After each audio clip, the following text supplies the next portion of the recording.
துவக்கம் எனக்கு தந்து என்ன மேன்மைப்படுத்துனீங்க ஐயா.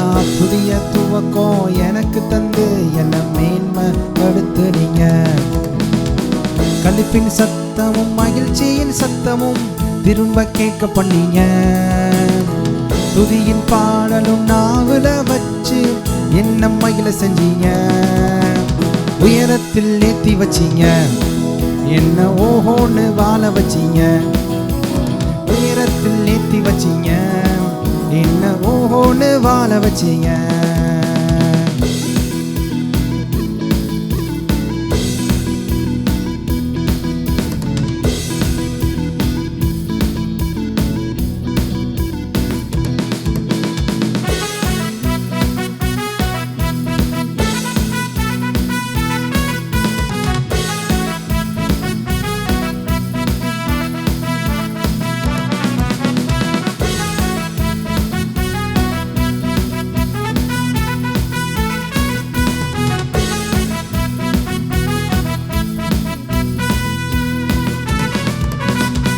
பொங்கி எழுந்த கடலின் நடுவே பாதையை திறந்தீங்க. பொங்கி எழுந்த கடலின் நடுவே பாதையை திறந்தீங்க.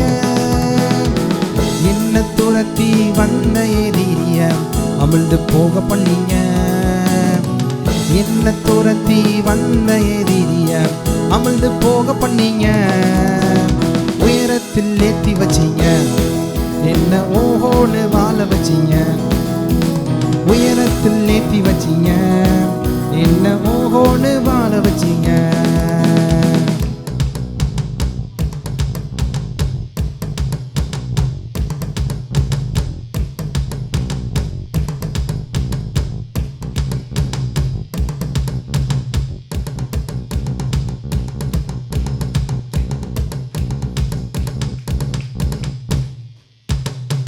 பாலாய் கிடந்த நிலங்களை எல்லாம் செழிப்பாய் மாத்திட்டீங்க.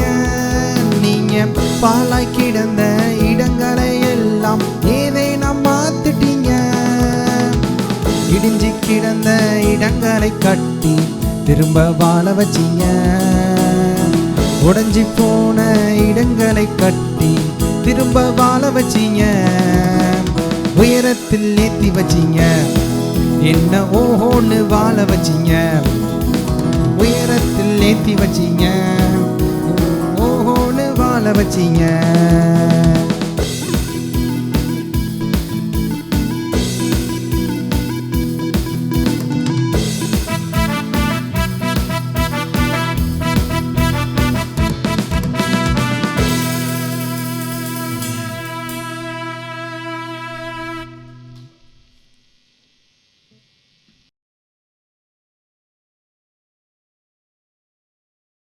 தேவன் தம்முடைய ஒரே பேரான குமாரனை விசுவாசிக்கிறவன் எவனோ அவன் கெட்டு போகாமல் நித்திய ஜீவனை அடையும்படிக்கு அவரை தந்தரளி இவ்வளவாய் தேவன் உலகத்தில் அன்பு கூர்ந்தார் என்று பார்க்கிறோம். ஆண்டவராய் இயேசு நம்ம ஒவ்வொருவருக்காகவும் இந்த உலகத்தில் சிலுவையில் அடிக்கப்பட்டு இரத்தத்தை சிந்தி மரித்து உயிரோடு எழுந்து ஆண்டவராய் இயேசு இன்னைக்கும் ஜீவிக்கிறார்.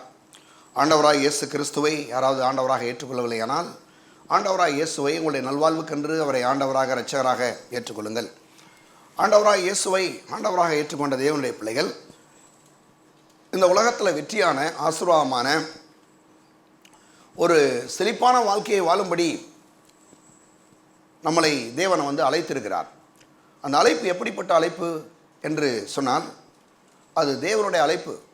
தேவனே நம்ம அழைத்து கொண்டு வந்தார். நம்ம ஏதோ திடீர்னு நம்ம ரட்சிக்கப்படலை. ஆண்டவர் முன்குறித்தார், நம்மளை அவர் அழைத்திருக்கிறார், நம்மளை ரட்சித்திருக்கிறார், நம்மை கடைசி வரைக்கும் நம்மளை நடத்துகிற தேவனாய் நம்மளை ஆசீர்வதிக்கிற தேவனாக இருக்கிறார். அதனால தான் அருமையானவர்களே ஆண்டவராக இயேசுவை ஆண்டவராக ஏற்றுக்கொள்ள வேண்டும். ஆண்டவராக இயேசுவை ஆண்டவராக ஏற்றுக்கொண்ட தேவனுடைய பிள்ளைகள் நாம் இந்த உலகத்தில் வெற்றியான ஆசீர்வாதமான ஒரு செழிப்பான வாழ்க்கையை வாழ்வதற்கென்றே தேவன் நம்மை அழைத்திருக்கிறார். கிறிஸ்தவ வாழ்க்கை என்பது இது ஒரு பெரிய, அதாவது செழிப்பான ஒரு வாழ்க்கை, வெற்றியான வாழ்க்கை, ஆசீர்வதிக்கப்பட்ட ஒரு வாழ்க்கை என்பதை நாம் அறிந்து கொள்ள வேண்டும். அது மட்டும் இல்லாமல் நாம் இப்படிப்பட்ட அந்த வாழ்க்கைக்கென்று தேவன் நமக்காக கல்வாரி சிலுவையில் அடிக்கப்பட்டு இரத்தத்தை சிந்தி மரித்து உயிரோடு எழுந்து அவர் இந்த நாட்களையும் ஜீவிக்கிறார். அவருடைய பாருங்கள் சிங்காசனத்திலே அவருடைய வலது பாரிசத்திலே ஆண்டவர் நமக்காக உட்கார்ந்து பரிந்து பேசி கொண்டிருக்கிறார். ஆண்டவராய் இயேசு கிறிஸ்து பிதாவினுடைய அந்த வலது வருஷத்தில் உட்கார்ந்து இன்னைக்கு நமக்காக ஜெபித்து கொண்டு இருக்கிறார். அப்போ இந்த மாதிரி இன்னைக்கு அவர் ஒன்றும் சும்மா இருக்கல. இன்னைக்கு பாருங்க நம்ம இந்த 3.5 ஆண்டவராய் இயேசு ஒரு 3.5 வருஷம் ஊழியம் பண்ணுறார். இந்த ஊழியத்தை பற்றி தான் பாருங்கள் மத்தேயு, மார்க்கு, லூக்கா, யோவான் போன்ற அந்த 4 சுவிசேஷங்களில் சொல்லுது. ஆனால் நீங்கள் நிருபங்களுக்கு வரும்போது, அப்போஸ்தலர் படிக்கும் நிருபங்களுக்கு போகும்போது அங்கே என்ன நடக்குது அப்படின்னா, அங்கே இன்னைக்கு ஆண்டவர் என்ன ஊழியம் செய்து கொண்டு இருக்கிறார் என்பதை பற்றி விளக்குது. அவர் இன்னைக்கு அவர் பரலோகத்திலே அங்கே தேவனுடைய வலது பார்சத்திலே அவருடைய சிங்காசனத்தில் உட்கார்ந்து இன்னைக்கு நம்ம ஒவ்வொருவருக்காகவும் அவர் ஜெபித்து கொண்டிருக்கிறார், பரிந்து பேசி கொண்டிருக்கிறார். இந்த வேலையை அவர் செய்து கொண்டு தான் இருக்கிறார். நம்மளை விட்டு அவர் எங்கேயோ போயிட்டார் அப்படி கிடையாது. நம்ம ஒவ்வொரு நாளையும் நமக்காக அவர் பரிந்து பேசி கொண்டு இருக்கிறார். அப்போ அந்த பரிந்து பேசுறதுல ஒரு முக்கியமான விஷயம் என்னன்னா, நம்ம நல்ல ஒரு ஆசீர்வதிக்கப்பட வேண்டும், வெற்றியான வாழ்க்கை வாழ வேண்டும், நல்ல ஒரு பாருங்க செழிப்பான ஒரு வாழ்க்கை வாழ வேண்டும். அதன் மூலமாக இந்த உலகத்தில் ஆண்டவருடைய நாமம் மகிமைப்பட வேண்டும். அவருடைய ஆண்டவராக இயேசு நமக்காக இந்த உலகத்தில் செய்த எல்லா அந்த காரியங்களையும் பாருங்கள், நம்ம பாருங்கள் அவர் அந்த சிலுவையின் மூலமாக எல்லா விதமான ஆசீர்வாதங்களையும் பெற்று அனுபவித்து அதன் மூலமாய் இந்த உலகத்தில் பாருங்கள் நம்ம மூலமாய் ஆண்டவராய் இயேசுடைய நாமம் மகிமைப்பட வேண்டும் என்பதற்காகவே அவர் என்ன பண்ணுறார், ஜெபித்து கொண்டு இருக்கிறார். சரி, அப்படி ஜெபிக்கிறதுல அவர் ஜெபிக்கிறாரு, அவருடைய ஊழியங்களை செய்து நிறைவேற்றியிருக்கிறார் எல்லாம் தான் கூட நம்முடைய கோஆப்ரேஷன் வேணும், நம்முடைய ஒத்துழைப்பு வேணும். நம்ம இல்லாமல் அங்கே அவராக தானே செஞ்சிட முடியும். இது வரைக்கும் செஞ்சாலும் அவரே முடிச்சுட்டு போயிட்டார். ஆனால் இப்போ நம்ம ஒன்றும் என்ன பண்ண கூட பாருங்கள் ஐக்கியப்பட வேண்டும். அவர் சொல்கிறார், நம்ம கேட்டு செய்யக்கூடிய மக்களாக மாற வேண்டும். அதில் அவர் சொல்கிறார், 3 யோவான் 2ஆம் வசனம் சொல்லுது, பிரியமானவனே, உன் ஆத்துமா வாழுகிறது போல நீ எல்லாவற்றிலும் வாழ்ந்து சுகமாக பாருங்கள் செழிப்பாக இருக்கும்படி சுகமாக இருக்கும்படி விரும்புகிறேன் என்று பார்க்குறோம். தமிழில் அங்கே சுகமாக இருக்கும்படி சொல்லப்பட்டிருக்கு. ஆனால் ஆங்கிலாதவங்கள் செழிப்பாக இருக்கும்படி அப்படின்னு போடுறது. அப்போ நம்ம எல்லாவற்றிலும் வாழ்ந்து சுகமாக இருக்கும்படி செழிப்பாக இருக்கும்படி அவர் விரும்புகிறார். அவருடைய விருப்பமே என்ன? நம்ம நல்லா இருக்கணும், நம்முடைய குடும்பம் நல்லா இருக்கணும், பிள்ளைகள் நல்லா இருக்கணும், நம்முடைய தொழிலில் ஆசீர்வதிக்கப்படணும், இருந்த மாதிரி இருக்கக்கூடாது, பெரிய வெற்றிக்குள்ளே வரணும் என்பதுதான் கர்த்தருடைய சித்தம். அப்போ தேவனுடைய பிள்ளைகளே, நாம் வேதம் சொல்லுது, பிரியமானவனே உன் ஆத்துமா வாழுகிறது போல நீ எல்லாவற்றிலும் வாழ்ந்து சுகமாக இருக்கும்படி வேண்டுகிறேன். அப்போ என்ன பண்ணணும் அப்படின்னா பாருங்கள், சுகமாக இருக்கும்படி வேண்டுகிறேன் என்று சொல்லும் போதே நம்ம ஒன்று புரிந்து கொள்ளணும். என்ன அப்படின்னா, அவருடைய விருப்பம், அவருடைய வேண்டுதல் எல்லாமே இன்றைக்கி என்னென்னா, நம்ம சுகமாக இருக்கணும், நம்ம செழிப்பாக இருக்கணும், நம்ம ஆசீர்வதிக்கப்படணும், நம்ம வெற்றி பெறணும், நம்ம மூலமாக ஆண்டவருடைய நாமம் மகிமைப்படணும். இதுதான் அவர் இதுக்காக தான் அதை செய்கிறாரு. அப்போ இதில் நம்முடைய ஆத்துமா என்ன பண்ணணும், அவருடைய வசனத்தோடு கூட ஒன்று சேர வேண்டும். அதுக்கு தான் பாருங்கள், நான் கடந்த வாரமே சொன்னேன், கர்த்தருடைய வேதத்தில் பிரியமாக இருந்து இரவு முதல் ஒரு வேதத்தில் தியானமாக இருக்கிற மனுஷன் பாக்கியவான். அவன் நீர்க்காலின் ஓரமாய் நடப்பட்டு தன் காலத்தில் தன் கனியை தந்து இலை உதா இருக்கிற மரத்தை போல இருப்பான், செய்வதெல்லாம் வாய்க்கும். அப்போ என்ன அப்படின்னா அருமையானவளே, இந்த நாட்களில் நம்முடைய மனது, நம்முடைய ஆத்துமா தேவனுடைய வார்த்தையினாலே நிரப்பப்பட வேண்டும். அப்போ எந்த அளவுக்கு இந்த தேவனுடைய வார்த்தையை நம்முடைய மனது நிரப்பப்படுதோ அந்த அளவுக்கு நம்ம வாழ்வடைகிறோம், செழிப்படைகிறோம், வெற்றி பெறுகிறோம். அப்படிப்பட்ட அந்த காரியத்தை அங்கே செய்கிறாரு. அது மட்டும் இல்லாமல் அங்கே இன்னும் கூட வாசிப்போமானால் சங்கீதம் 35:27 எடுங்க. சங்கீதம் 35ஆம் அதிகாரம் 27ஆவது வசனம் பாருங்கள். 27ஆம் வசனம், என் நீதி விளங்க விரும்புகிறவர்கள் கெம்பீரித்து மகிழ்ந்து தமது ஊழியக்காரருடைய சுகத்தை விரும்புகிற கர்த்தருக்கு மகிமை உண்டாவதாக என்று எப்பொழுதும் சொல்ல கடவர்கள். என்ன சொல்கிறாரு அப்படின்னா, என் நீதி விளங்க விரும்புகிறவர்கள் கெம்பீரித்து மகிழ்ந்து தமது ஊழியக்காரருடைய சுகத்தை விரும்புகிற கர்த்தருக்கு மகிமை உண்டாவதாக. இப்போ தம்முடைய ஊழியக்காரருடைய சுகத்தை அவர் கர்த்தர் இவ்வளவாய் விரும்புவார் என்றால், அவருடைய பிள்ளைகளாகி நம்முடைய சுகத்தை அவர் என்ன பண்ணுறாருங்க, விரும்புகிறார். அப்போ என்ன பண்ணுறாரு, இன்றைக்கி அவருடைய பிள்ளைகளாகி நம்ம அவர்களுடைய சுகத்தை அவர் பாருங்கள், நம்ம செழிப்பாக இருப்பதை அவர் விரும்புகிறார். இப்போ இன்றைக்கி தேவனுடைய பிள்ளைகளே, நாம் சுகமாக இருப்பது, நாம் செழிப்பாக இருப்பது கர்த்தருடைய விருப்பம்.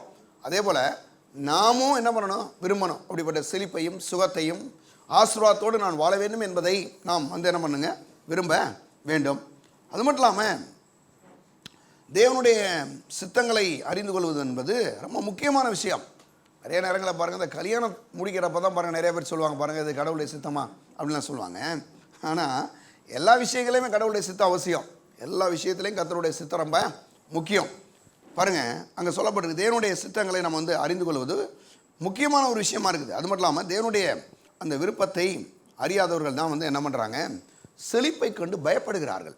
தேவனுடைய சித்தன்றதே தெரியல. தேவனுக்கு எது விருப்பம், ஆண்டவருக்கு எது விருப்பம் அப்படின்னா அவங்களுக்கு ஒரே பாயிண்ட்டு, இங்கே ரட்சிக்கப்படணும், நேராக பரலோகத்தில் போய் சேர்ந்துடணும், இது மட்டும்தான் அவங்களுக்கு தெரியுது.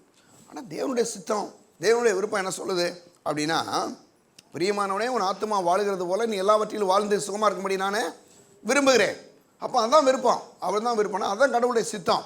ஒரு முறை ஆண்டவராகிய இயேசு ஒரு குஷ்டரோகிட்ட கேட்குறாரு, நீ சுத்தமானு விரும்புறியா அப்படின்னு கேட்குறாரு. அவன் தான் குஷ்டரோகியே. இவர் சாதாரணமாக போயிட்டு என்னவா உனக்கு ஜெபம் பண்ணுறேன், நீ சோமா இருந்து ஏன் சொல்லலாம் அப்படி அப்படின்னா, முதல்ல அவன் விரும்பாத வரைக்கும் அவனுக்கு எதுவும் இவரால் செய்ய முடியாது. அவனுடைய விருப்பம் ரொம்ப முக்கியம் இல்லையா? அது அப்போ வந்து என்ன சொல்கிறாரு பாருங்கள், உனக்கு விருப்பம்னா அவன் கேட்குறான் பாருங்கள், வந்து நான் வந்து சுத்தமாகிறது உனக்கு சித்தமானு கேட்குறான். ஆண்டவர் சொல்கிறாரு, எனக்கு சித்தமுடு நீ சுத்தமாக. அப்போ சோமாகிறதுனாலும் சரி, நாம் செழிப்பாகிறதுனாலும் சரி, கர்த்தருக்கு சித்தம்தான். அதை நம்ம வந்து ஒரு நாளும் மறக்கக்கூடாது. நான் சுகமாக இருப்பது, நான் செழிப்பாக இருப்பது, நான் வெற்றியாக வாழ்வது, ஆண்டவருடைய நாமத்தை இந்த உலகத்தில் மகிமைப்படுத்துவது. பாருங்கள், ஆண்டவராக இயேசு மூலமாக ஆண்டவராக இயேசுடைய நாமம் மகிமைப்படுவது கர்த்தருடைய சித்தம். அப்போ இப்படிப்பட்ட அந்த சித்தத்தை நான் என்ன பண்ணுறேன், இந்த உலகத்தில் செய்ய போகிறேன். அப்போ அநேகருக்கு இதில் என்ன ஒரு குழப்பம் ஏற்படுது, என்ன சொல்கிறாங்கன்னா, நம்ம கடந்த வாரம் பார்த்த மாதிரி பண ஆசை என்னது அதை உடைய ஜீவனை வாங்கும் அப்படின்னு போட்டிருக்கு இல்லையா? இவங்க என்ன பண்ணுறாங்க, இதை பிடிச்சிட்டு பண ஆசைனோட இவங்க என்ன பண்ணுறாங்கன்னா, பணமே எனக்கு வேணாம் அப்படின்ற ஒரு முடிவுக்கு போகிறாங்க. பண ஆசைன்றது வேற, பணம் என்னது இருக்கிறது வேற. பண ஆசைன்றது வேற, பணம் இருக்கிறது வேற. அது மட்டும் இல்லாமல் 1 யோவானில் சொல்கிறாரு 4:18 என்ன சொல்கிறாருன்னா, பூரண அன்பு பயத்தை புறம்பே தள்ளும். பூரணமான அன்பு வந்து பயத்தை புறம்ப தள்ளும். ஆண்டவர் வந்து நம்மளை ஏதோ பண்ணிடுவாரோ, நமக்கு ஏதோ போயிடும் அப்படி நினைக்கக்கூடாது. ஆண்டவர் வந்து நம்ம ஆசீர்வதிக்கிறதுக்கு, நம்ம நல்லா இருக்கிறதுக்கு, நாம் சுகமடைவதற்கு, நாம் வெற்றி பெறுவதற்கு தான் தேவன் நம்ம என்ன பண்ணியிருக்காரு பாருங்கள். அந்த வசனத்தை கூட நம்ம எடுத்துக்கொள்வோம். 1 யோவான் 4 அதிகாரம் 18 வசனம். அன்பிலே பயமில்லை, பூரண அன்பு பயத்தை புறம்பே தள்ளும். நல்லா கவனிங்களேன், அன்பிலே பயமில்லை, பூரண அன்பு பயத்தை புறம்பே தள்ளும். அப்போ அன்பில் வந்து அன்பாக இருந்தாங்கன்னா கண்டிப்பாக பயப்படவே மாட்டாங்க. ஆண்டவர் மேலே நல்லா அன்பாக இருக்கிற ஆளுக்கு எந்த பயமே வராது. ஏன்னா எதனால அவர் பார்த்துக்கிடுவாரே. இப்போ பிள்ளைங்களை எடுத்துங்க, அப்பா அம்மா இருக்காங்க, வீட்டுக்கு போனால் கண்டிப்பாக சாப்பாடு கிடைக்கும் இல்லையா? அவங்க என்ன கஷ்டப்பட்டாவது என்ன பண்ணாவது சாப்பாடை ரெடி பண்ணி வச்சுருப்பாங்க. நம்ம செய்ய வேண்டிய வேலை சாப்பிட்றதான். சாப்பாடு எனக்கு கிடைக்குமோ கிடைக்கல அவங்க பயப்படலாம் கிடையாது. நேராக போகிறாங்க, நல்லா என்ன பண்ணுறாங்க, அப்பா அம்மாவை அவங்க எல்லாம் பண்ணி வச்சுருப்பாங்க. ஒருவேளை பிள்ளைங்க வந்து ஒரு சில தவறுகளே பண்ணால் கூட பெற்றோர்கள் அதெல்லாம் பார்க்குறதே கிடையாது இல்லையா? இல்லையா? அவங்களுக்கு எல்லாம் ரெடி பண்ணி கொடுத்துரும். நான் சொல்கிறேன், அவர் சொல்கிறார், ஆண்டவரே சொல்கிறாரு, பொல்லாதவர்களாகி நீங்களே உங்கள் பிள்ளைகளுக்கு நல்ல இவை கொடுக்க அறிந்திருக்கும் போது பரம பிதாவாகிய தேவன் உங்களுக்கு நன்மையான இவை கொடுப்பது அதிக நிச்சயம் அல்லவா அப்படின்றாரு. அப்போ கர்த்தர் வந்து என்ன பண்ணுறாரு, நம்மளே இவ்வளவு நல்லது செய்ய நினைக்கும் போது நம்முடைய பிள்ளைகளுக்கு அவர் எவ்வளோ நல்லது செய்யணும் விரும்புவார். கொஞ்சம் யோசிங்களேன். நம்மளே இவ்வளவு பிளான் பண்ணுறோம், நம்ம பிள்ளைங்க எப்படி இருக்கணும் அப்படி இருக்கணும் நம்ம யோசிக்கிறோம். ஆனால் அதை விட கர்த்தர் நம்மளை குறித்து பெரிய திட்டங்களை, பிள்ளைகளை குறித்து பெரிய திட்டங்களை தேவன் வைத்திருக்கிறார். அப்போ தேவனுடைய பிள்ளைகளே நம்ம என்ன பண்ணணும்னா, அந்த பயம்தான் இன்றைக்கி அனைவருடைய வாழ்க்கையில் பெரும் பிரச்சனை. ஏன் இவங்களுக்கு வந்து பணம் வரக்கூடாதுன்னு நினைக்கிறாங்க? ஏன் வந்து அனைவரும் வந்து பணத்தை கண்டு பயப்படுறாங்க? அவங்களுக்கு என்ன பயம், ஏன் பயப்படுறாங்க? எடுங்க, லூக்கா சுவிசேஷம் 5ஆம் அதிகாரத்தில் அங்கே ஒரு சம்பவத்தை நம்ம பார்க்குறோம். அது நம்ம ஏற்கனவே நமக்கு எல்லாருக்குமே தெரியும். சரி, நான் வாசிக்கிறேன். அதில் ஒரு வசனத்துக்கு முக்கியமாக நம்ம இல்லை ஓகே எல்லாத்தையுமே வாசிக்கலாம். பின்பு அவர் கிணசரித்து கடலில் நின்றபோது திரளான ஜனங்கள் தேவசனை கேட்கும்படி அவரிடத்திலே நெருங்கினார்கள். அப்பொழுது கடற்கரையில் நின்ற 2 படகுகளை கண்டார். மீன்பிடிக்கிறவர்கள் அவர்களை விட்டு இறங்கி வலையை அலசி கொண்டிருந்தார்கள். அப்பொழுது அந்த படவில் ஒன்றில் ஏறினார். அது சீமனுடையதாக இருந்தது. அதை கரையிலிருந்து சற்றே தள்ளும்படி அவனை கேட்டுக்கொண்டு அந்த படவிலை உட்கார்ந்து ஜனங்களுக்கு போதம் பண்ணினார். அவர் போதம் பண்ணி முடித்த பின்பு சீமோனை நோக்கி ஆழத்தில் தள்ளி கொண்டு போய் மீன்களை பிடிக்கும் உங்கள் வலைகளை போடுங்கள் என்றார். அதற்கு சீமோன், ஐயரே, ராம் முழுவதும் நாங்கள் பிரயாசப்பட்டும் ஒன்றும் அகப்படவில்லை, ஆகிலும் உம்முடைய வார்த்தையின்படியே வலையை போடுகிறேன் என்றான். அந்தபடியே அவர்கள் செய்து தங்கள் வலையை கிழிந்து போகத்தக்கதாக மிகுதியான மீன்களை பிடித்தார்கள்.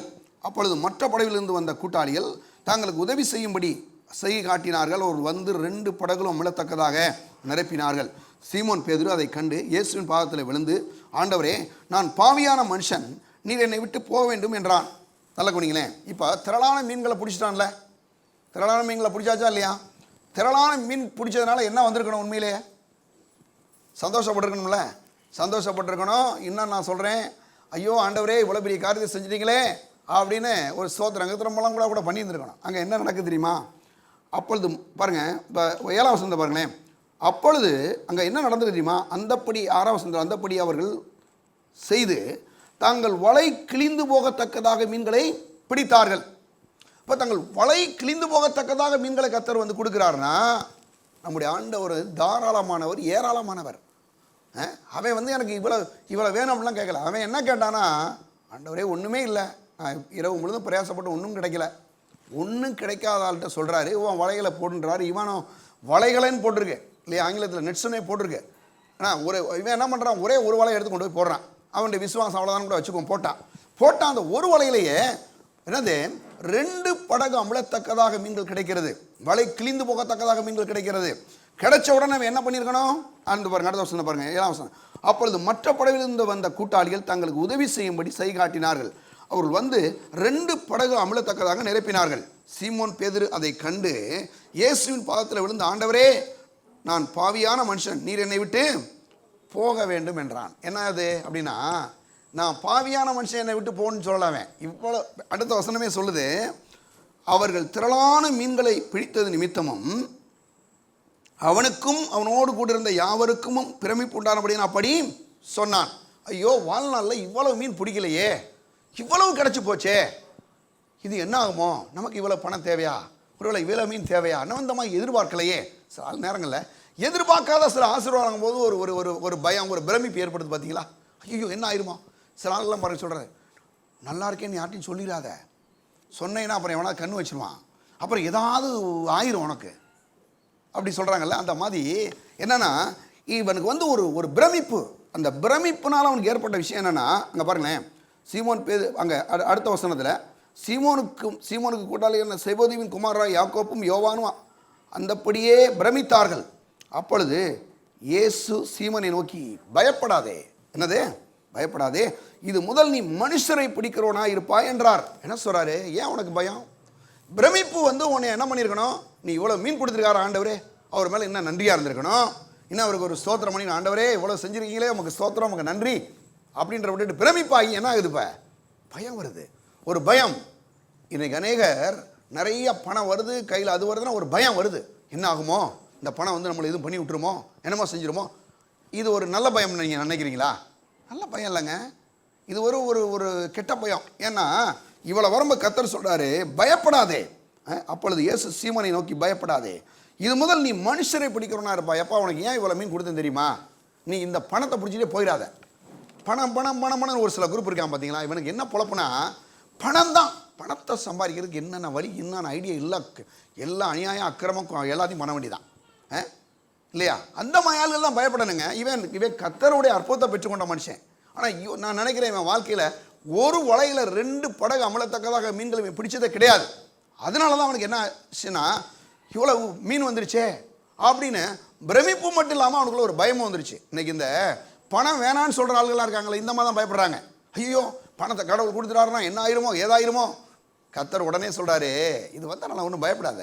என்னன்னா, நான் உனக்கு ஏன் இவ்வளோ மீன் கொடுத்துருக்கேன்னா, நீ இது முதல் மனுஷரை பிடிக்கிறவனா இருப்பாய். எப்படி சொல்கிறாரு பாருங்க, உனக்கு ஏன் இவ்வளவு 2 படகு அமலத்தக்க மீன்களை கொடுத்துருக்கேன்னா, உன்னுடைய தரிசனம் மாறட்டும் இல்லையா? மீனுக்கே பின்னால் போய்கிட்டு இருந்தாலே, இனிமேல் நீ மனுஷரை பிடிக்கிறவனா, மனுஷனுக்கு பின்னால் ஒரு ஆளை அவனை நான் மாற்ற போகிறேன். அப்போ பணம் வந்து பணத்துக்கு பின்னாலேயே நம்மளை கொண்டு போகுதா, இல்லை பணம் வந்து ஆண்டவருக்கு பின்னால் நம்மளை கொண்டு போவதா என்பதை கவனிக்கணும். நான் சொல்கிறேன், உங்களுக்கு விளங்கிடுச்சா? பணம் வந்து யாருக்கு பின்னால் நம்மளை வழி நடத்துது? பணம் இருக்கிற தவறு கிடையாது. பணம் வந்து நம்மளை யாருக்கு பின்னால் வழி நடத்துது அப்படின்னா, ஆண்டவருக்கு பின்னால் நம்மளை வழி நடத்துச்சுன்னா அது நல்லது. அந்த பணம் ஆண்டவருக்கு பின்னால் நடத்தாமல் பணத்துக்கு பின்னாலேயே பணத்தை ஓடுறது, திரும்ப திரும்ப பணத்தை எப்படி சேர்க்கணும், அப்படி பண்ணணும், அப்படி. இதில் ஏன் அப்படி சொல்கிறேன் அப்படின்னா, இந்த இடத்துல ஒரு முக்கிய பாயிண்ட் அவர் சொல்கிறாரு. என்ன சொல்கிறாரு? 2 படகு அமலத்தக்கதாக மீன்கள் வந்து கிடைச்ச உடனே அவர் சொல்கிறாரு, இது நீ பயப்படாத, இது முதல் உன்னை என்ன பண்ண போகிறேன், மனுஷரை பிடிக்கிறவனாய் வைக்க போகிறேன்றாரு. நீ மனுஷனை பிடிக்க என்ன சொல்கிறாரு, பணம் வருதுன்னு சொல்லி பயப்படாதப்பா. பணம் வந்துச்சுன்னா அது மனுஷனுடைய நல்வாழ்வுக்குன்றதான் உனக்கு நான் கொடுக்குறேன். மனுஷனை பிடிக்கிறதுக்காக அந்த பணம் பயன்படட்டும். மனுஷனை பிடிக்கணும், நீ மாறு. பணம் எதுக்கு அப்படின்றாரு. பணம் எதுக்கு உனக்கு அப்படின்னா, மனுஷரை பிடிக்கிறதுக்கு தான் அந்த பணம் நான் கொடுக்குறேன். உன்னை ஆசீர்வதிக்க போகிறேன். உன் விஷன் மாறட்டும், உன் தரிசனம் மாறட்டும். எதுக்கு பணம்? 2 படகு அமலத்தக்கதாக மீன் எதுக்கு அப்படின்னு அவர் சொல்கிறாரு. இது முதல் நீ மனுஷனை பிடிக்கணும் இருப்பாய், பயப்படாதே. இதை கொடுத்தனால நீ இன்னும் பயப்பட வேண்டியதில்லை. இந்த பணம் வந்து உன்னை இந்த மீன் 2 படகு மீன் வந்து நீ விற்று ஒரு பெரிய பணக்காரராக ஒரு கையில் காசு வரனால வந்து நீ என்ன கெட்டு போகிறது கிடையாது. நீ அப்படியே பணம் நீ அலைவன் அவசியம் இல்லை. எங்கே போகிற? மனுஷரை பிடிக்கிறோம் அவனை வைக்க போகிறேன்றார் இயேசு. எப்படி சொல்கிறார் பார்த்தீங்களா? அப்போ பணம் வரும்போது பணம் வந்து நம்மளை யாருக்கு பின்னால் வழி நடத்துது? பணத்தை கொடுக்குற தேவனுக்கு பின்னால் நம்ம போகிறோமா, இல்லை பணத்துக்கு பின்னாலே போகிறோமா அப்படின்றத ரொம்ப ரொம்ப முக்கியமான விஷயம். அப்போ பணத்துக்கு பின்னாலே போகிற ஆளுகளுக்கு அது பண ஆசை. ஆனால் பணத்துக்கு பின்னால் போகாமல் இந்த பணம் நம்மளை கர்த்தருக்கு பின்னால் வழி பணத்தை கடவுள் கொடுக்குறாரு, ஆண்டவர் கொடுக்குறாரு. பணத்தை வாங்கி சில காரியங்கள்லாம் செய்கிறோம், நல்லா சாப்பிட்றோம், நல்லா எல்லாத்தையும் வச்சுக்கிறோம். ஆனால் இந்த பணம் வந்து இன்னும் கர்த்தருக்கு நன்றியா, இன்னும் கர்த்தருக்கு துதியையும் ஸ்தோத்திரத்தை எடுத்துட்டு இன்னும் என் மூலமாக கொஞ்சம் ஆண்டவரே நீ கொடுத்த அந்த பணத்தை இன்னும் அநேகர் என் மூலமாக வாழ்வடையிட்ட ஆண்டவரே, இன்னும் அநேகருக்கு இந்த சுவிசேஷம் சொல்லப்படட்டும். இப்படி ஒரு ஆள் முடிவெடுத்தாருன்னா அவர் யாருக்கு பின்னால் போகிறாரு? கர்த்தருக்கு பின்னால் போகிறாரு. அப்போ பணன்றது வந்து நம்ம யாருக்கு பின்னால் நம்மளை வழி நடத்துது?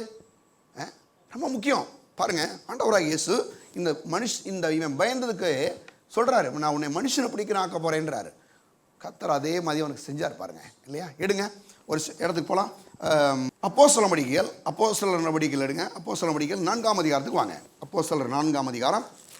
அப்போஸ்தலர் 4ஆம் அதிகாரத்தில் அங்கே 34-35 வசனங்களுக்கு வரலாம். 34-35 வசனங்களுக்கு நம்ம வருவோம். பாருங்கள், நிலங்களையும் வீடுகளையும் உடையவர்கள் அவைகளை விற்று விற்கப்பட்டவைகளின் கிரயத்தை கொண்டு வந்து அப்போஸ்தலருடைய பாதத்திலே வைத்தார்கள். அவனவனுக்கு தேவையானதற்கு தக்கதாய் பகிர்ந்து கொடுக்கப்பட்டது. அவர்கள் ஒருவனுக்கும் ஒன்றும் குறைவாய் இருந்ததில்லை. நல்லா கவனிங்களேன். அவன் வீடு எல்லாத்தையும் விற்றுட்டு வர்றான். விற்று கொண்டு வந்து எங்கே கொடுத்தான்? கையிலெல்லாம் கொடுக்கல. இப்போ நீங்களாம் தசமபாங்கல் காணிக்க ஒரு வாளியில் கொடுக்குறோம், இல்லை என்கிட்ட கொடுக்குறீங்க, ஜெபம் பண்ணுறோம். ஆனால் அங்கே வேலை சொல்லுது அப்போஸ்தலருடைய பாதத்தில் வைத்தார்களாம் பணம். பாருங்கள், இதே பேதுரு தான் 2 படகு அமலத்தக்கதாக இருந்த அந்த மீனை கண்டு பயந்து பிரமித்தான். ஆனால் ஆண்டவருடைய ஊழியத்தை செய்ய சொன்னால் அவனுக்கு பணம் பெருசாக தெரியல. என்னாச்சு தெரியுமா? பணத்தை வந்து எப்பா நான் கையில் எனக்கு நேரம் இல்லை, ஏன்னா நீ எல்லா பேரும் வந்து விற்று கொண்டு என் காலில் வச்சுட்டு போட்டான். எல்லாம் காலில் போட்டு போயிட்டான் பணத்தைங்க. அப்போ எப்படிங்க இந்த மாற்றம் ஏற்பட்டுச்சு? எப்படி இந்த மாற்றம் வந்துச்சுன்னு நீங்கள் நினைக்கிறீங்க? ஆண்டவருக்கு பின்னால் போகிற மனுஷன் பணத்தை பெருசாக ஏற்றுக்கிற மாட்டான், பெருசாக எடுத்துக்கிறது இல்லை. ஏன்னா பணம் வரட்டும், பணத்தை வச்சு ஊழியம் செய்வோம், ஆண்டோடைய நாமத்தை மேம்படுத்தும், இன்னும் அநேகருக்கு பல ஆயிரமான மக்களுக்கு ஆண்டோடைய சுவிசேஷத்தை போய் அறிவிப்போம், அதுக்கு பணம் பயன்படுத்தட்டும். ஆனால் பணம்னு அடிச்சுட்டு நான் போனேன்னா அதனால எனக்கு பயம் தான் ஏற்படும், இல்லையா? பயம் ஏற்படும். ஏன்னா பாருங்கள், அடுத்து நீங்கள் வாங்களேன், 3ஆம் அதிகாரம் திருப்புங்க, அப்படியே திருப்புங்க. 3ஆம் அதிகாரம் நல்லா கவனிங்களா. 3ஆம் அதிகாரம் 1ஆம் வசனத்திலிருந்து நான் வாசிக்கிறேன். ஜெப வேலையாகிய 9ஆம் மணி நேரத்தில் பேதுருவும் யோவானும் தேவாலயத்துக்கு போனார்கள். அப்பொழுது தன் தாயின் வயிற்றிலிருந்து சப்பானியாய் பிறந்த ஒரு மனுஷனை சுமந்து கொண்டு வந்தார்கள். தேவாலயத்தில் பிரவேசிக்கிறவர்களிடத்திலே பிச்சை கேட்கும்படி நாடோறும் அவனை அலங்கார வாசல் எனப்பட்ட தேவாலய வாசலண்டையிலே வைப்பார்கள்.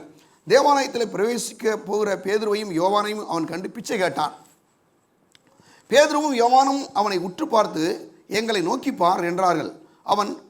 அவன் அவர்களிடத்தில் ஏதாயிலும் கிடைக்குமோ என்று எண்ணி அவர்களை நோக்கி பார்த்தான். அப்பொழுது பேதுரு, வெள்ளியும் பொன்னும் என்னிடத்தில் இல்லை, என்னிடத்தில் உள்ளதை உனக்கு தருகிறேன், நசரேயனாகிய இயேசுவின் நாமத்தில் நீ எழுந்து நடவென்று சொல்லி வலது கையினால் அவனை பிடித்து தூக்கிவிட்டான். உடனே அவனுடைய கால்களும் கரடுகளும் பலன் கொண்டது. அவன் குதித்து எழுந்து நின்று நடந்து குதித்து தேவனை துதித்து கொண்டு அவர்களோட தேவாலயத்திற்கே பிரவேசித்தான். அவன் நடக்கிறதையும் தேவனை துதிக்கிறதையும் ஜனங்கள் எல்லாரும் கண்டு தேவாலயத்தில் அலங்கார வாசலண்டையிலே பிச்சை கேட்க இருந்தவன் இவன்தான் என்று அறிந்து அவனுக்கு சம்பவித்ததை குறித்து மிகவும் ஆச்சரியப்பட்டு பிரமித்தார்கள். நல்ல கவனிங்க, லூக்கா சுவிசேஷம் 5ஆம் அதிகாரத்தில் பேதுரு பிரமித்தான். நீங்கள் நல்லா கவனிக்கணும், இல்லையா? ஆனால் அப்போஸ்தலர் 3ஆம் அதிகாரத்தில் யார் பிரமிக்கிறதுங்க? ஜனங்கள் பிரமிக்கிறார்கள். இதில் ஒரு முக்கியமான விஷயம் தெரியுமா உங்களுக்கு? என்னென்னா, அதாவது பணம் செய்ய முடியாத ஒரு காரியத்தை இங்கே ஆண்டவராக இயேசு நாமம் செய்தே நீங்கள் பார்க்கலாம். அவன் அந்த பிச்சைக்காரன் போய் எனக்கு சுகம் கொடுன்னு கேட்டானா, நீங்கள் அந்த அதிகாரத்தை வாசித்தீங்கன்னா என்ன விளங்குது? இவன் போய் ஐயா நான் சப்பானியாக இருக்கிறேங்க, வயசு கிட்டத்தட்ட ஒரு 40 வயசுக்கு மேலே ஆச்சு, டெய்லி அவனை தூக்கிட்டு வர வேண்டியது, அங்கே சர்ச்சுக்கு அங்கே வந்து தேவாலயத்துக்கு முன்னால் அவனை உட்கார வைக்க வேண்டியது, பிச்சை எடுத்துகிட்டு திரும்ப கொண்டு போய் வச்சிட வேண்டியது, இதே வேலை தான் நடந்துட்டு இருக்கு 40 வருஷமாக. நல்லா கவனிங்களேன். ஆனால் இப்போ அங்கே பேதுருவும் யோவானும் அங்கே போகிறாங்க. அங்கே போய் வந்து எங்கே போகிறாங்க? தேவாலயத்துக்கு போகிறாங்க. போனோடனே இவன் என்ன பார்க்குறான் அப்படின்னா, இவங்ககிட்ட ஏதாயிலும் கிடைக்குமோ என்று பார்க்குறான். பணம் கிடைக்குமான்னு பார்க்குறாமே, பணம் கிடைக்குமான்னு தான் பார்த்தான்.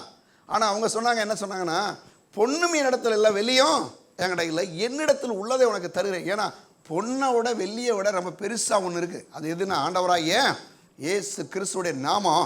அந்த நாமம் உனக்கு சுகத்தை கொடுத்து விடும். அப்போ இந்த இடத்துல நல்லா கவனிங்க. பிச்சைக்காரனுக்கு என்ன புத்தி? அவன் புத்தி தான் என்ன பண்ணுறான், பிச்சை தான் எனக்கு வேணும்னு நினைக்கிறான். பேதுருட்டி ஏமாட்டேன் பிச்சை கேட்க நிற்கிறான். ஆனால் இவன் என்ன சொல்கிறான்? பேதுரு சொல்கிறான், எங்களிடத்தில் உள்ளதை உனக்கு தருகிறேன் அப்படின்னா. நல்லா கவனிங்களேன். இப்போ இந்த இடத்துல பொண்ணும் வெள்ளியும் பேதுருட்ட இல்லைன்னா கிடையாது, அப்படி கிடையாது. ஆனால் பொண்ணும் வெள்ளியும் செய்ய முடியாத ஒரு காரியத்தை எது செய்யும்? எது செய்யுங்க? ஆண்டவராய் இயேசு கிறிஸ்து நாமம் செய்யும் என்பதை பேதுரு அறிந்திருந்தான். அவன் சொல்கிறான், என்ன சொல்கிறான் பாருங்களேன், வேதத்தில் அங்கே பாருங்கள். அவன் உடனே நாமத்தினால நீ பாருங்க சொல்கிறான் 6ஆம் வசனத்தில், அப்பொழுது பேதுரு வெள்ளியும் பொண்ணும் என் இடத்தில் இல்லை, என்னிடத்தில் உள்ளதை உனக்கு தருகிறேன், நசரேனா இயேசு கிறிஸ்துவின் நாமத்திலே எழுந்து நீ நட என்று சொல்லி வலது கையினால் அவனை பிடித்து தூக்கி விட்டான். உடனே அவனுடைய கால்களும் கரடுகளும் பலன் கொண்டது. அடுத்து பாருங்க, அவன் குதித்து எழுந்து நின்று நடந்து குதித்து தேவனை துதித்து கொண்டே போனான். அவருடனே கூட தேவாலயத்தில் பிரவேசித்தான். என்ன பண்ணுறான்? இது வரைக்கும் சர்ச்சுக்கு வெளியிலேருந்து பிச்சை எடுத்துகிட்டு இருந்தாங்க. இன்றைக்கி தான் முதல் முறையாக சர்ச்சுக்கு உள்ளே போகிறான். கவனிச்சிங்களா? அப்போ நல்லா கவனிங்க. பணத்தை பிடிக்கிற எல்லாருமே சர்ச்சுக்கு வெளியில் நின்று பிச்சை எடுக்கிற மாதிரி தான். அப்படி தான் நான் சொல்லுவேன், இல்லையா? எவ்வளோ நாளைக்கு பிச்சை எடுப்போம்? 40 வருஷமாக பிச்சை எடுத்தாச்சு, இன்னும்மா பிச்சை எடுக்க போகிறேன்? சர்ச்சுக்குள்ளே போக வேணாமா? போனால் அங்கே பாருங்கள், அது வரைக்கும் எல்லா பேரும் பிச்சை போட்டாங்க. பிச்சை போட்டான், ஏதோ ஒரு ரூபா 2 ரூபா போட்டுருந்துருப்பான். ஆனால் இன்னைக்கு 1 ரூபா 2 ரூபா கிடையாதுங்க. இனிமேல் இவன் வாழ்க்கையில் பிச்சைன்ற வார்த்தையே கிடையாது. என்ன கிடையாது? இது வரைக்கும் சர்ச்சுக்கு வெளியில் நின்று பிச்சை எடுத்தாலே முதல் முறையாக பேதுருவோடும் யோவானும் கூட சர்ச்சுக்குள்ளே பிரவேசிக்கிறான். எப்படி கடவுள் செய்கிறார் பார்த்தீங்களா? பணம் செய்ய முடியாத ஒரு காரியத்தை ஆண்டவராக இயேசு கிறிஸ்துவின் நாமம் செய்யுங்க. அங்கே அதான் பாருங்கள் நடக்குது. என்ன செய்யுது? அவன் பாருங்கள், அவன் குதித்தெழுந்து நின்று நடந்து குதித்து தேவனை துதித்து கொண்டு அவர்களோடு கூட தேவாலயத்துக்குள்ளே என்ன செய்தான்? பிரவேசித்தான். சர்ச்சுக்குள்ளே இருக்கலாம் பார்த்துருப்பான். ஏப்பா வர நம்மெல்லாம் இவனுக்கு நிறைய வார பிச்சை போட்டிருப்போமே, பிச்சை எடுத்துகிட்டு இருந்தாலும் என்ன திடீர்னு நம்மளோட வந்து பக்கத்தில் உட்காந்துருக்கான் சேரில். எப்படிங்க மாத்துறாரு? பிச்சைக்காரனை கூட கடவுளை ஐஸ்வர்யவனா மாத்திருக்குதாங்க சபை வச்சிருக்காரு. சரியா? அப்போ நான் சொல்கிறேன், பணம்ன்றது அவசியம். இவன் இந்த 40 வருஷமாக என்ன அவன் சம்பாரிச்சிருப்பான்? 1 ரூபா 2 ரூபா வாங்கியிருப்பான்.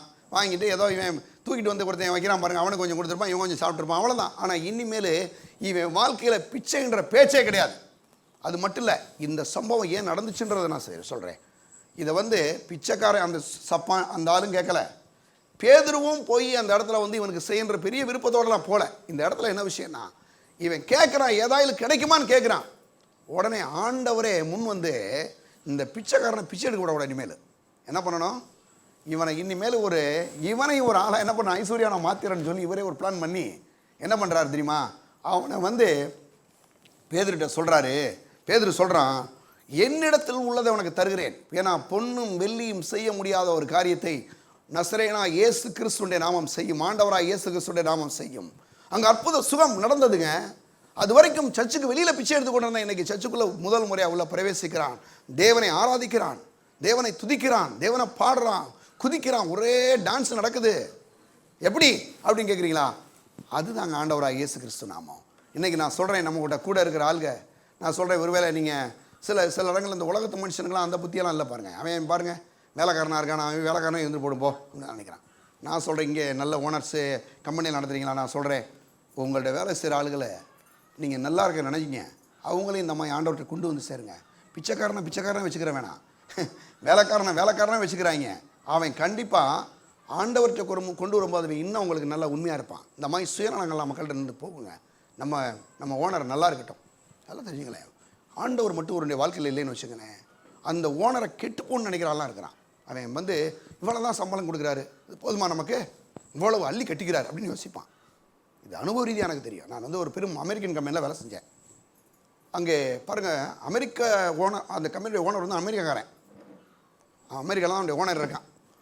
இவன் பண்ணுவான் பாருங்கள், அந்த வேலை செய்கிறான்னு சொல்லுவான் பாருங்கள், கோடி கோடியாக சம்பாதிக்கிறான் சார், நமக்கு பணம் கொடுக்குறானா. அந்த அந்த ஃபுல் பாட்டில் இருக்குது பாருங்கள், ஒரு பெரிய கூல்ட்ரிங்க்ஸ் கம்பெனி இது, இந்தியாவில் இருக்கக்கூடிய பெரிய உலகம் முழுவதும் இருக்குது. அந்த கம்பெனியில் நான் இருந்தேன் பாருங்கள். இந்த பாட்டில் முழு பாட்டில் எடுத்து பட்டாரம் அடிப்பான் பாருங்கள், அப்படி உடஞ்சி சுக்குநூறாக போயிடும். அந்த ஃபுல் எல்லாம் சேர்த்திங்கன்னா நான் சொல்கிறேன், அந்த டைம்லேயே கிட்டத்தட்ட அதனுடைய விலை கிட்டத்தட்ட 25 ரூபா போயிடும். அது மாதிரி ஒரு பாட்டில் ஒரு நாளைக்கு கிட்டத்தட்ட ஒரு 100-200 பாட்டில் 1000 பாட்டில் உடச்சி தள்ளிடும். வேணும்னே உடைப்பான். ஏன்னா ஆண்டவர்கிட்ட சொல்லி நீங்கள் கொண்டு வந்தீங்கன்னா உங்களுக்கு உண்மை உத்தமாக வேலை செய்வான். இல்லைன்னா என்னைக்காவது இந்த ஆளுக்கு ஏதாவது தீமை நடக்குன்னு அவனே யோசிப்பான். ஏன்னா வந்து அவனுக்கு நல்ல புத்தி கிடையாது. அவன் நல்ல புத்தியாக இருந்தால் எதுக்கு அவன்லாம் அப்படி யோசிக்கிறான் இல்லையா? நல்ல புத்தி இருக்கிறவன் என்ன பண்ணுவானா, ஐயோ இந்த மனுஷன் கஷ்டப்படக்கூடாது, நல்லா இருக்கணும், இன்னும் முன்னேறணும், அவர் நல்லா இருந்தால் நமக்கு நல்லதே அப்படின்னு யோசிப்பான். ஆனால் ஆண்டவர் இல்லாதவன் எப்படி யோசிப்பான்னு தெரியுமா உங்களுக்கு? அவன் எப்படி யோசிப்பானா, இந்த ஆளை நல்லா இருக்க விடக்கூடாது, என்ன வந்து இவ்வளவு சம்பாதிச்சிட்டு இருக்கிறான், நமக்கு பாரு என்ன சம்பளம் கொடுக்குறான், என்ன அதை பண்ணுறான், என்ன இதை, இப்படி தான் போவோம். அப்போ நம்ம என்ன தீர்மானம் எடுக்கிறோன்னா, ஆண்டவரே எப்படியாவது இந்த மக்களாக ரசிக்கப்படணும், சபைக்கு வரணும். அப்படி வந்தானாவே அவன் கடவுளுக்கு பயப்படுவாங்க, உங்களுக்கு பயப்பட வேண்டியதில்லை. ஏன்னா கர்த்தர் தான் நம்ம எல்லாத்துக்கும் ஓனர், நம்ம கர்த்தர் தான் நம்ம எல்லாத்துக்கும் முதலாளி. அவன் என்ன யோசிப்பான் அப்படின்னா, என்ன யோசிப்பான், பாவம் அந்த மனுஷன் நல்லா இருக்கட்டும், அவர் நல்லா இருக்கிறதானா நம்ம நல்லா இருக்கிறோம், அவர் இன்னும் முன்னேறட்டும், அவர் முன்னேறினார்னா இன்னும் கொஞ்சம் நமக்கு சேர்த்து சம்பளம் கொடுப்பார், அப்படி யோசிப்பான். ஆனால் ஆண்டவர்களைன்னு வச்சுங்களேன், என்ன யோசிப்பான் தெரியுமா, இந்த ஆள் சம்பாதிச்சிட்டே போகிறான், என்னமா இருந்தாலும் ஆட்டம் அப்படின்னு அவன் யோசிப்பாங்க. பிசாசு அப்படிலாம். நான் இதை வந்து ஏதோ நான் படித்து வந்து சொல்ல, நேராக நான் பார்த்தா சொல்கிறேன், இப்படி தான் இருப்பான் உலகத்து மனுஷன். ஆனால் நான் சொல்கிறேங்க, ரட்சிக்கப்படுவானே. ஆனால் நீங்கள் உடனே உங்களுக்கு ஒரு கேள்வி வரும், பாஸ்டர் ஒருவேளை அவன் ஏதாவது ஆரம்பித்து எதாவது பண்ணால், அவன் பண்ணால் பண்ணு போகிறான், விடுங்க, கர்த்தர் உங்களை அதோட உயர்த்துவார். எனக்கு தெரியும். ஏன் தெரியுமா, நீங்கள் கடவுள்கிட்ட உண்மையாக இருக்கும்போது உங்களுடைய ஆசீர்வாதத்தை ஒரு நாளும் எந்த மனுஷனும் எந்த பிசாசும் எடுத்துகிட்டு போகவே முடியாதுங்க, முடியவே முடியாது இல்லையா? நான் சொன்னேன் இல்லையா, தாவீது 8 பேர் இருக்கான் வீட்டில், 7 பேர் லைனில் வந்து நின்று அவனுக்கு எல்லா குவாலிஃபிகேஷன் இருக்குது ராஜா பார்க்குறதுக்கு. ஆனால் ஒன்று தெரியுங்க, குவாலிஃபிகேஷன் இல்லாத ஒரு ஆள்லாம் இவன் தான், படிக்காத ஆள் தான் தாவீது, ஆளுக்கு பின்னால் போயிட்டு இருக்கான். ஆனால் இவனை கடவுள் என்ன பண்ணார் தெரியுமா, இவனை மாதிரி கர்த்தர் பார்க்கல. அவனை கர்த்தர் சொன்னார், மனுஷன் முகத்தை பார்க்கிறான், கர்த்தரோ இருதயத்தை பார்க்கிறார் இல்லையா? ஏன் எடுக்கலைன்னா ஒரு முக்கிய விஷயம், இவன் ஏற்கனவே சிங்கத்தையும் கரடியும் ஜெயித்த மனுஷன்.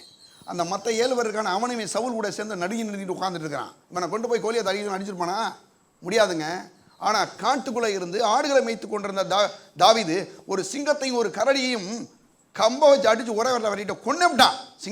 சிங்கத்தை வாயை கிழிச்சு கொண்டு விட்டான். இந்த விஷயம் வந்து யாருக்கு தெரியாதுங்க, சாமுவேலுக்கு தெரியாது, அவங்க அப்பா அம்மாவுக்கு தெரியாது, அவனுடைய சகோதரர்களுக்கு தெரியாது. ஆனால் ஒன்று தெரியும், கர்த்தருக்கு தெரியும், இவன் தான் சரியானால். அப்படி இருக்கும்போது யாரும் உங்களுடைய ஆசீர்வாதத்தை தடை செய்ய முடியாதுங்க, தடை செய்ய முடியாது. அவர் வந்து நம்முடைய ஆசீர்வாதத்தை ஒரு நாள் இன்னொருத்தர் போய் கொடுத்துட்டு போக மாட்டார். அப்போ நம்ம என்ன தைரியமாக செய்யணும்னா, ஆண்டவரே இப்படிப்பட்ட மக்கள்லாம் ஆண்டவரே உண்மை ஏற்றுக்கொண்டு வரட்டும், உங்களுடைய சபைக்கு வரட்டும். இப்படிப்பட்ட ஒரு அன்பு உங்களுடைய இறக்கம் வரும்போது என்ன ஆகும் தெரியுமா, அவன் இன்னும் உங்கள்ட்ட உண்மையாக இருப்பான். நல்லா கவனிச்சிங்கன்னா, இந்த இடத்துல பேதுருவோ யோவானோ கூட அந்த இடத்துல ஒன்று எதுவுமே செய்யல, கர்த்தரை இறங்கி செய்கிறார். என்ன செய்கிறாரு, அந்த சப்பானியை சோமாக்குறாரு பாருங்க. சப்பானிக்கே பிச்சை எடுக்கணும் தான் எண்ணம், பிச்சைக்காரனாக இருக்குன்னு தான் அவன் நினைக்கிறான். ஆனால் கர்த்தர் சொல்கிறார், நீ பிச்சைக்காரனாக இருக்க வேணாம், எந்திரா, நீ எழுந்து நட வா. ஏன்னா அதுக்கு பிறகு என்ன நடந்துச்சு தெரியுமா உங்களுக்கு, அந்த டைமில் 3000 பேர் ரசிக்கப்படுறாங்க. போய் பேதுரு பிரசங்கம் பண்ணுறான், அதை முடித்த உடனே பிரசங்கம் பண்ணான், ஒரே பிரசங்கம் தாங்க 3000 பேர் ரசிக்கப்பட்டான். ஏன் தெரியுமா, பிரசங்கத்தோட கூட என்ன நடந்துச்சுங்க, ஒரு அற்புதம் நடந்துச்சு. பிரசங்கத்துக்கு முன்னால் ஒரு அற்புதம் நடந்துச்சு. அந்த பொன்னும் வெல்லும் செய்ய முடியாத ஒரு காரியத்தை அங்கே ஆண்டவராய் இயேசு கிறிஸ்துடைய நாமம் செய்தது. இது வரைக்கும் 40 வருஷமாக சப்பானியாக இருந்தாலும் அவனை கர்த்தர் என்ன பண்ணாரு, கால்களும் கரடுகளும் பலன் கொள்ளும்படி எதிர்க்க செய்து அவனை என்ன பண்ணாருங்க, சுகமாக்கிட்டாரு. இப்போ பாருங்க, அவன் ஊழியத்தை செய்கிறான், பேதுருவும் யோவானும். இப்போ பொண்ணு வெள்ளியும் பணம் எல்லாம் வந்து அவன் காலில் வந்து கிடக்கு இல்லையா?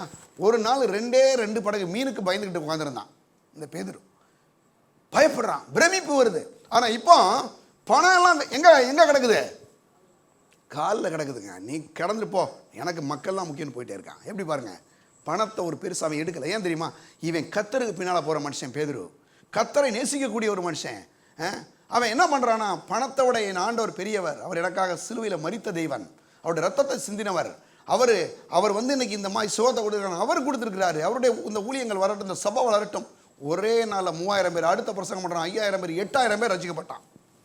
எப்படி பாருங்க, ஒரே நாள்லங்க. அதான் ஏசு சொன்னார், என்னை விசுவாசிக்கிறவன் நான் செய்கிற இந்த கிரியை செய்வான், இதிலும் பெரிய கிரியை செய்வான். என்னன்னா, ஏசு பிரசங்கம் பண்ணி 8000 ரசிக்கப்படலாம். தெரியுமா உங்களுக்கு? தெரியுமா அது உங்களுக்கு?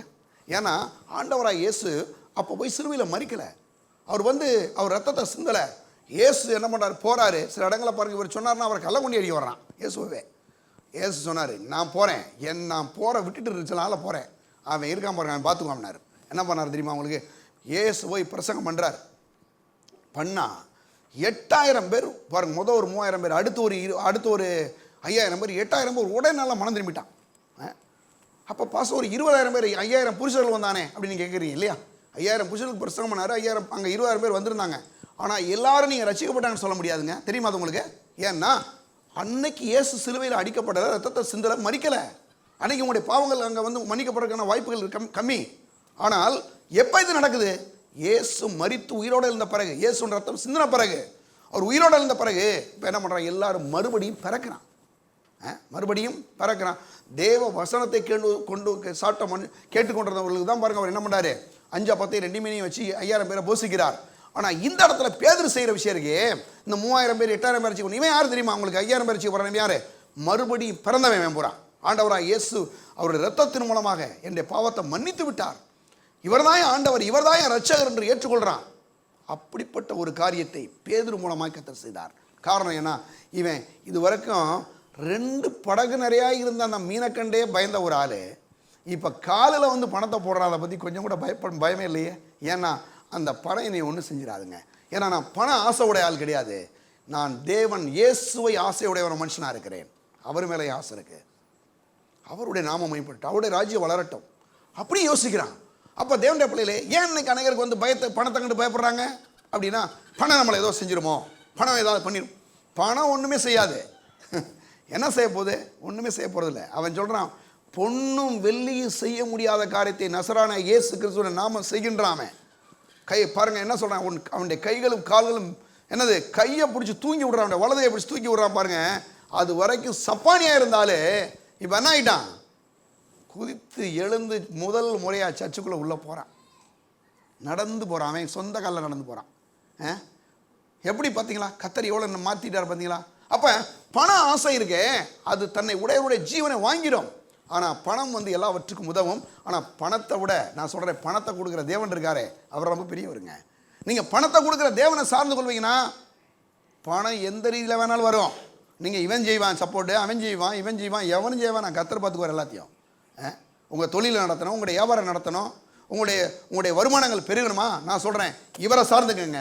இவர் பின்னால் வாங்க, இன்னும் நல்லா ஆண்டவருடைய வசனம் கேளுங்க, இன்னும் ஆராதனைக்கெல்லாம் வாங்க, இன்னும் ஜெபம் பண்ணுங்க, இன்னும் வேதத்தை படிங்க, இன்னும் குடும்பமாக சேர்ந்து ஜெபம் பண்ணுங்க. பாருங்கள் பணம் வருதா இல்லையா? நீங்கள் பாருங்க. அப்போ பணத்தை கொடுக்குற அந்த ஆதாரம் யாரு? ஆண்டவராக இயேசு. அவரை நாம் சார்ந்து கொள்ளும்போது பணம் நமக்கு ஒரு பெரிய விஷயமாக இருக்கவே இருக்காது. பேதுரு அதான் செஞ்சான். 2 படகு அமலத்துக்குனால பயந்துக்கிட்டு இருந்த ஒரு ஆள் இப்போ பணம் காலில் கிடக்கு, அதை பற்றி கொஞ்சம் கூட கேர இல்லை. அவன் சொல்கிறான், போய் நான் பிரசங்கம் பண்ணிட்டே இருக்க போகிறேன், ஏன்னா திரளான மக்கள் கூட்டத்தை கத்தறணும் சொல்கிறாங்க. வேத வல்லுநர் சொல்கிறாங்க, அவருடைய சபையில் பேதுரு தான் பாஸ்டர் பார்த்து பாருங்கள். பேதுரு அந்த நாளுக்கு இந்த சபையினுடைய பிஷப்பாக பாருங்கள். சொல்கிறாங்க, வேத வல்லுநர் சொல்கிறாங்க, 50லேருந்து 1 லட்சம் பேர் இருந்தாங்க சபையில். 50லேருந்து 1 லட்சம் பேர் முதல் நூற்றாண்டு சபையில், பேதுருடைய சபையில். பேதுரு தான் பாஸ்டராக இருக்காரு, பிஷப்பு. 1 லட்சம் பேர் இருக்கிறதாக சரித்திர வல்லுநர் சொல்கிறாங்க. எப்படி பிரசங்கம் பண்ணியிருப்பான் நீங்கள் யோசிங்க. ஏங்க 2 படகு மீனை கண்டு பயந்துக்கிட்டு இருந்த ஒரு ஆள் பயந்து ஒரு மாதிரி பயப்படுறான். கர்த்தர் சொன்னார், உன்னை மனுஷரை பிடிக்கிறவனாக்கு வேணாரு சொன்னார். செஞ்சாருங்க. ஆண்டவருடைய வார்த்தை அப்படியே நிறைவேறிச்சு. என்னன்னா கிட்டத்தட்ட 1 லட்சம் பேர் அவனுடைய சபையில் இருக்கிறாங்க. பெரிய எவ்வளோ பெரிய சபையாக இருந்திருக்கும். அதுவும் முதல் நூற்றாண்டு சபையில். இன்றைக்கி கூட உலகத்தில் கிட்டத்தட்ட 800 கோடி மக்கள் இருக்கான். இன்றைக்கி கூட ஓரளவு வரலாம். அன்னைக்கு அவ்வளோ மக்கள் தொகையெல்லாம் இருந்திருக்காது. அந்த நாட்கள்லேயே 1 லட்சம் பேர் சபையில் இருக்கிறான்னா அப்போ எவ்வளோ பெரிய பிரசங்கராக இருந்திருக்கணாவே. ஏன்னா பணத்தை துச்சன்னு நினைக்கிறான், பணத்தை கொடுக்குற தேவன் தான் என் ஆதாரம் நினைக்கிறான். அப்போ எது பண ஆசை அப்படின்னா, பணம் பணம் பணம் பணம்னு அடிச்சுக்கிறானே, அதான் பண ஆசை. பணத்தை கொடுக்குற தேவன் மீது ஆசை வைக்கும்போது, பணத்தை கொடுக்குற ஆண்டவர் மீது வைக்கும்போது, அவர் மேலே நம்முடைய விசுவாசத்தையும் நம்முடைய நம்பிக்கையும் அவர் தான் என் ஆதாரம் என்று விசுவாசிக்கும் போது சொல்கிறேன், ஒரு நாளும் பணம் நம்மளை ஒன்றும் செய்யவே முடியாதுங்க. ஒரு முறை ஒரு ஊழியக்காரர் சொல்கிறாரு, அமெரிக்காவில் நடந்த ஒரு சம்பவத்தை சொல்கிறாரு. டயானான்னு சொல்லி ஒரு பெரும் தொழிற்சாலை, பெரிய ஒரு அந்த நாட்டில் 2000 பேருக்கு மேலே வேலைக்கூடிய ஒரு பெரும் தொழிற்சாலை. அந்த தொழிற்சாலையில் பார்த்தீங்கன்னா சொன்னாங்களாம் பாருங்கள், இந்த தொழிற்சாலை இன்னும் ஒரு 2 வாரத்தில் மூட போகிறாங்க, 2000 பேர் வேலை போயிடும்.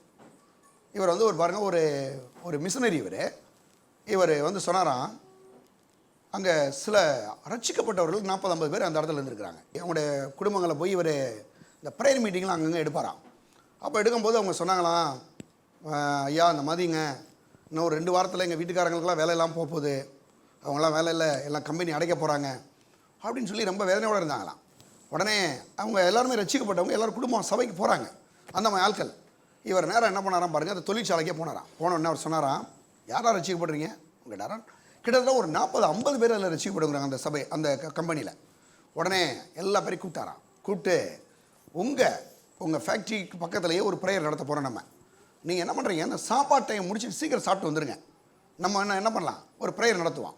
நிச்சயமாக இந்த தொழிற்சாலை கர்த்தர் அடைக்காமல், இந்த தொழிற்சாலை கண்டிப்பாக இது ஒரு நல்ல ஆசீர்வதிக்கப்பட்டு அதனுடைய அந்த தோல்வியில் இருந்தது மீண்டு எடுக்கப்பட்டு இதை அடைக்காமல் மூடாமல் ரொம்ப நல்லா ஓடும், வாங்க நம்ம ஜெபம் பண்ணலாம் அப்படின்னு சொல்லிட்டு இவர் கூப்பிட்டாராம். கூப்பிட்டா பாருங்கள், அந்த கூட்டத்துக்கு அப்படியே வந்தவங்க 50 பேர் அப்படி 100 பேர் வரைக்கும் வந்துட்டாங்களாம். பாருங்கள், இவர் ஜெபம் பண்ணாராம் பாருங்கள், பிரசங்கித்து கொண்டே இருக்காராம். கரெக்டாக 2 வாரம் கழித்து வந்துச்சான் பாருங்கள், எங்கேயோ ஒரு பெரிய அமௌண்ட் அந்த கம்பெனி கிடச்சி என்ன ஆச்சான் பாருங்கள், அந்த தொழிற்சாலை மூடாது, எல்லாருக்கும் வேலை கிடைக்கும், எல்லாருக்கும் வேலை இருக்குது அப்படின்னு அவர் சொல்கிறாரு. அன்னைக்கு அந்த செய்தியை கேட்டு மற்ற மனுஷன் மனந்திரும்பாதனுடைய நிலைமை எப்படியோ தெரியல எனக்கு. ஆனால் இந்த 50-100 பேர் நிமித்த கர்த்தர் அந்த கம்பெனி அடைக்கவில்லை. கடவுள் அதுக்கான தேவை என்ன பண்ணார், சந்தித்தார். அப்போது நீங்கள் நல்ல ஒரு விஷயத்தை கவனிக்கணும். என்னென்னா, ஒருவர் ரட்சிக்கப்படுவார்களே ஆனால் அது எந்த இடத்துல வேணாலும் இருக்கலாம்.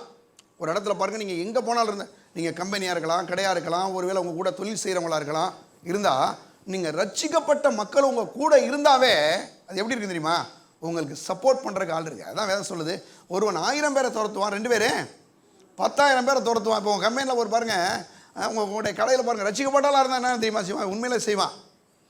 இன்னும் வியாபாரம் ஓடட்டும், இன்னும் தொழில் நடக்கட்டும், இன்னும் இது பெருகட்டும், பிராஞ்சுகள் பெருகட்டும், இன்னும் அது வளரட்டும், இப்படி யோசிப்பான். அப்படி யோசித்தாவே கர்த்தர் அவனை ஆசீர்வதிப்பாருங்க. அப்படிப்பட்ட மக்கள் வரணும்னு சொன்னால் இன்னைக்கு இந்த பணத்தை வைத்து நாம் என்ன செய்ய போகிறோம்? பண ஆசையில் நம்ம வாழ போகிறோமா, இல்லை பணத்தை கொடுக்குற தேவனுக்கு என்ற உலகத்தில் வாழ போகிறோமா என்பதை தீர்மானியுங்கள். அப்போ நான் சொல்கிறேன், இன்றைக்கி அநேக ஊழியக்காரெல்லாம் சொல்கிறேன், பணம் வேணாம், பண ஆசை எங்களுக்கு இல்லைங்க. என்ன பண்ணுறோம், கர்த்தர் கொடுக்குற அந்த பணத்தை வச்சு இன்னும் கர்த்தருக்காக ஊழியம் செய்ய போகிறோம், அதைத்தான் செய்ய போகிறோம். இன்னும் உங்களோட வேலை செய்கிறவங்க, உங்கள் கம்பெனியில் வேலை செய்கிறவங்க, கடையில் வேலை செய்கிறவங்க, உங்கள் ஆஃபீஸில் வேலை செய்கிறவங்க, இவங்களுக்கெல்லாம் கடவுள் நீங்கள் என்ன கொடுக்குறீங்க இல்லையா, அந்த ஆண்டவரை கொடுங்க. நான் சொல்கிறேன், உங்களோடு சப்போர்ட் பண்ணுவதற்கு ஒரு பெரிய கூட்டத்தை தேவன் வைத்திருக்கிறார். நான் ஒரு நாள் நினச்சேன்னு வச்சுக்கங்க, நான் போய் பெரம்பலூரில் போய் பிரசங்கம் பண்ணி இவங்கெல்லாம் நல்லா இருக்குன்னு நினச்சிருந்தா நான் மதுரையிலேயே இருந்திருக்க வேண்டியதான். நான் பாஸ் ஆகிருந்திருப்பேனா? இவ்வளோ பேர் இங்கே உட்காந்துருப்பீங்களா? கொஞ்சம் யோசிங்க. ஆனால் எனக்குள்ள ஒரு பெரிய தரிசனம் இருக்குது. என்ன தரிசனம்னா, ஒரு நாள் நான் ₹1 கூட இல்லாமல் வாழ்ந்தேன்.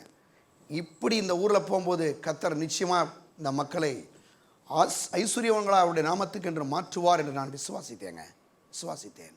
எத்தனைவே மக்களுடைய வாழ்க்கையில் கடவுள் எங்களை கொண்டு ஆசீர்வதித்து உயர்த்திருக்கிறார். வேலையில்லாதவர்களுக்கு வேலையை கொடுத்திருக்கிறார், தொழிலாளர்களுக்கு தொழிலை கொடுத்திருக்கிறார். அநேகர் தற்கொலைக்கு போக வேண்டிய மக்களை கடவுள் மாற்றி அவங்களுக்கு ஜீவனை கொடுத்திருக்கிறார். நான் சொல்கிறேன், எனக்கு ஒன்று தெரியும், ஆண்டவர் எனக்கு கொடுக்குற பணத்தை ஆண்டவருக்கு என்று நான் செலவிடுகிறேன். கர்த்தர் அவர் நீதி உள்ள நியாயத்தை பார்த்து கொண்டே இருக்கிறார். என்னை கொடுக்குற ஒவ்வொரு ரூபாய்க்கும் கர்த்தர்கிட்ட கணக்கு இருக்குங்க. கர்த்தருடைய நாமத்துக்கு இன்னும் நிறைய செய்ய நினைக்கிறோம். இன்னும் பணம் வந்தால், இன்னும் ஜனம் வந்தால் அவருடைய நாமம் மைப்படும். இன்னும் இந்த பெரம்பலூர் மக்களுக்கு வாழ்வு உண்டாகணும் தான் எங்களுடைய விருப்பமே தவிர எங்கள் பெருமை என்ன, எங்கள் பணம் என்ன கிடையவே கிடையாது.